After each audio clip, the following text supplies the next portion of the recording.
Hello everyone, this is BA part first, paper second, and this is Dr. B.R. This is the topic is Dr. B.R. Ambedkar, individual and human freedom. His ideas about freedom, individual and human freedom. So let's start. Uh, Following Western liberal ideas, Ambedkar regarded individual as the basic unit of the society, and he rejected village as the basic unit of Indian society and polity, but his individual is neither a consumer nor a producer. He is essentially a moral agent. What distinguishes a human being from an animal is his capacity for having moral responsibility. An individual's essence consists in his ability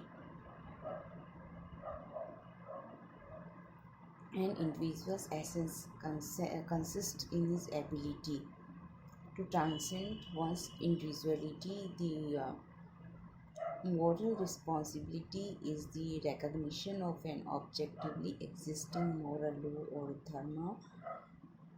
He championed the cause of human freedom. In the absence of freedom, there cannot be good and happy life. Freedom is required for the country as well as for the individual, and so here he supports freedom not only for a person, but not only for the country, but also as well as for the individual, and he emphasized on the freedom of a person for the development of his personality, and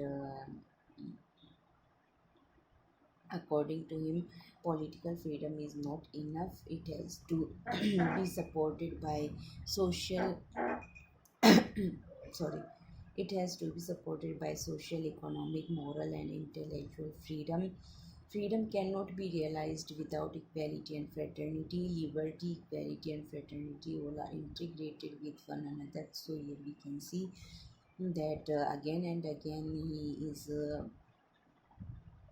he supports liberty, equality, and fraternity for a person, and every human being should participate in the formation of values and that regulate life. As a social being, man is the father of modern culture and civilization. He had immense faith in the principle of non-violence, and violence does not provide any solution to human problems, but he did not believe in absolute non-violence. Violence could be resorted to in self-defense, and at the time of aggression and gross injustice, non-violence should not mean submission to wrong, to injustice, or to strong.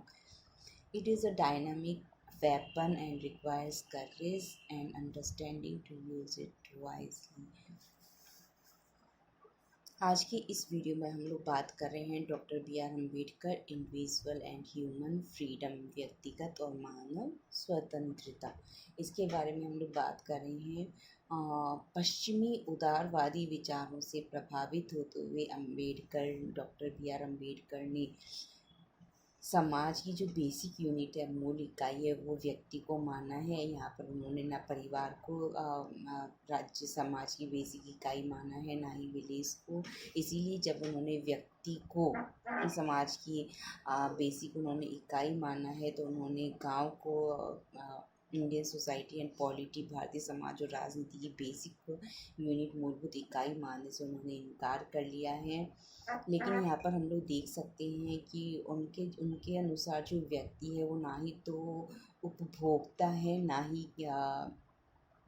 उत्पादक है, वरन वह एक